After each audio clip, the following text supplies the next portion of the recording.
This is a new town, Nicaraguan style, built on a former cotton plantation on the plains in the west of the country. These newly built prefabricated houses are homes to a community of displaced farm workers, driven from their lands in the mountains in 2001. They're known as the coffee refugees. They're just coming out of a long period of hardship.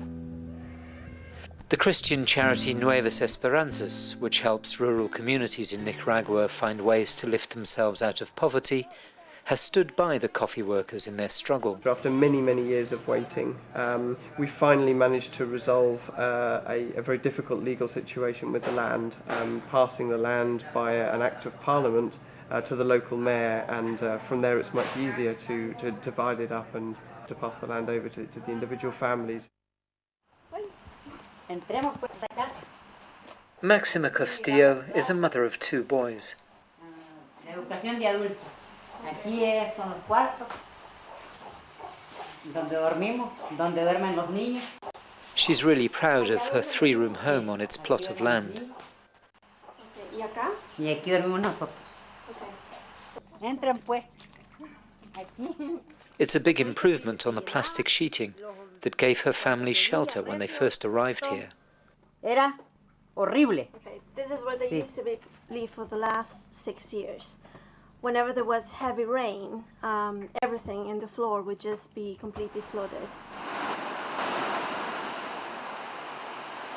And we're just looking at their home where they've lived for 6 years, that it just is no comparison. If we try to compare this with anything that we live in, I don't think words can describe it. Today is a big day. Maxima is taking the boys, Danielle, who's 8, and his 16-year-old brother, Minor, on a trip to show them where they've come from and the difficulties they faced on the road to La Palmerita.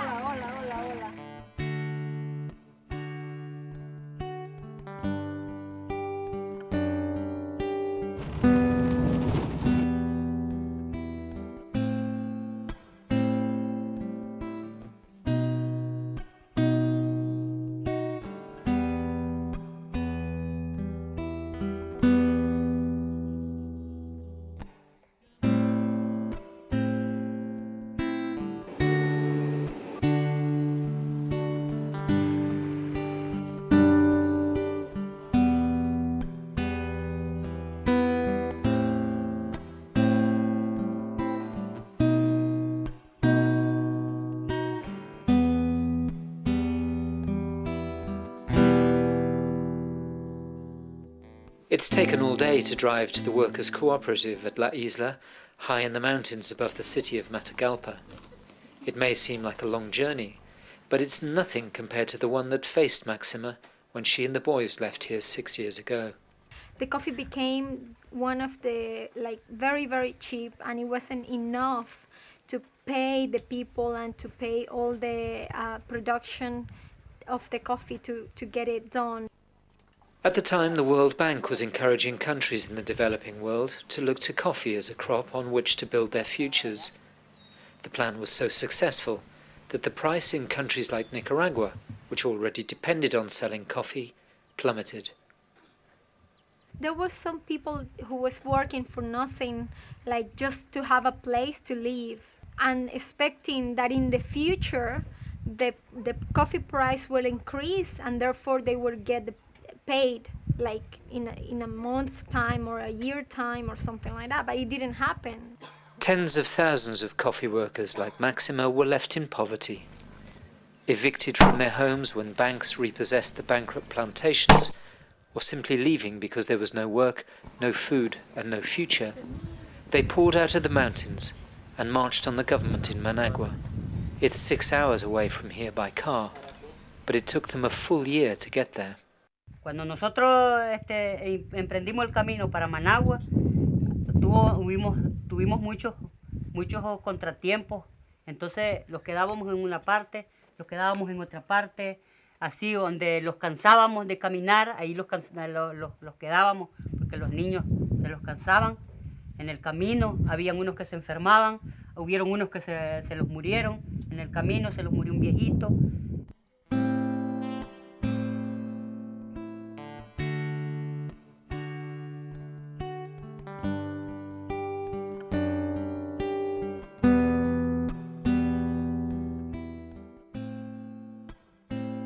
En veces paramos algunos buses, le decían los adultos que llevaran a los niños, que los dejaran donde ellos quisieran, y los dejaban más adelante. Entonces ahí los dejaban, los adelantaban a nosotros.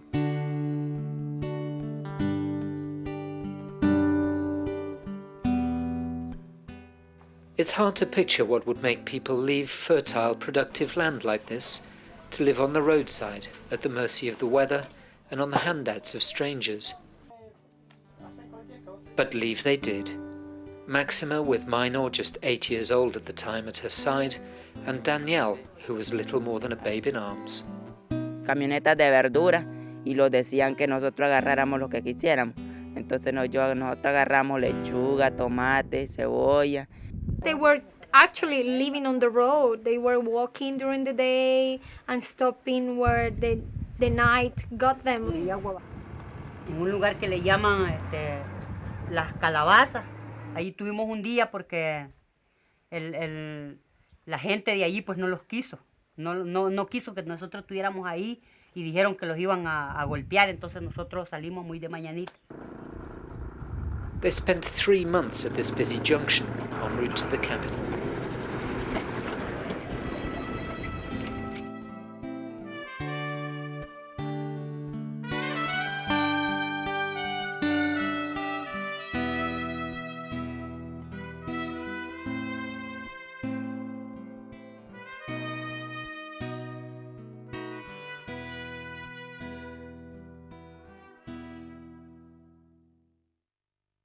When they arrived, they camped here, outside the Parliament buildings, until the government granted them access to the land at La Palmerita. Por ejemplo, es uno de los lugares donde esta gente vino a protestar cuando se dieron los grandes problemas de las quiebras de los bancos, el fracaso completo que se dio al cultivo del café, trajo a toda esta gente hasta Managua para lograr ver si en un futuro podían realizar algunas actividades propias que los llevaran a un futuro mejor. Y entonces él nos preguntó qué queríamos nosotros.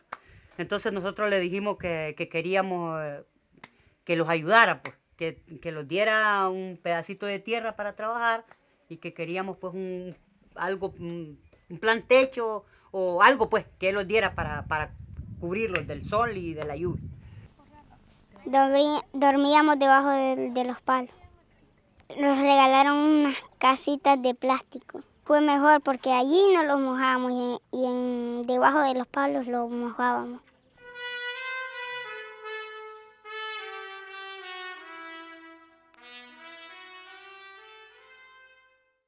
Nothing in Latin America is ever straightforward. Land right issues are complex, and charitable funds are hard to unlock until they're fully resolved. That's meant no money to build proper housing, to drill wells and to install sanitation, until now. In fact, the whole project nearly collapsed during the years of negotiation, but one charity managed to keep funding available. Our work started here 5 years ago, coincided with the start of our charity shops in Lantern Major, and we came out here and made our first donation, and the work has gradually progressed. It's been a really hard battle, but we thank the Lord we're through in the end. Now that some of the basic building is complete, Nuevas Esperanzas is tackling the next stage of development. It's a fairly generally established fact that sanitation projects can have a much more dramatic effect on a reduction of waterborne diseases than necessarily water projects on their own. So our focus right now is on building the rest of the latrines needed, and after that we hope to be able to make some significant improvements in the water supplies. The 500 hectares of land here is divided into sizable plots to allow a degree of self-sufficiency. There are also areas of ground for the community to start a commercial market garden.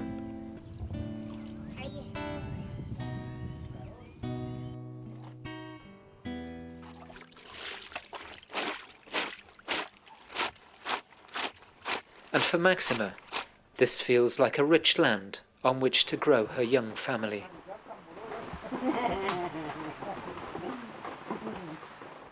Pues está linda porque tenemos casa. porque la casa es de planchetas y la casa que teníamos era de plástico. Y ahora porque tenemos esta casita, que si no fuera por el proyecto no tuviéramos nada aquí. La Palmerita may seem basic by standards in the UK, and it's true the land will take time to fully cultivate. But what it provides more than anything is hope. New hope for a community of workers whose trust had been shattered by global economics. What's needed now is more support to allow the infrastructure of this village to be completed so that these people can get on with rebuilding their lives.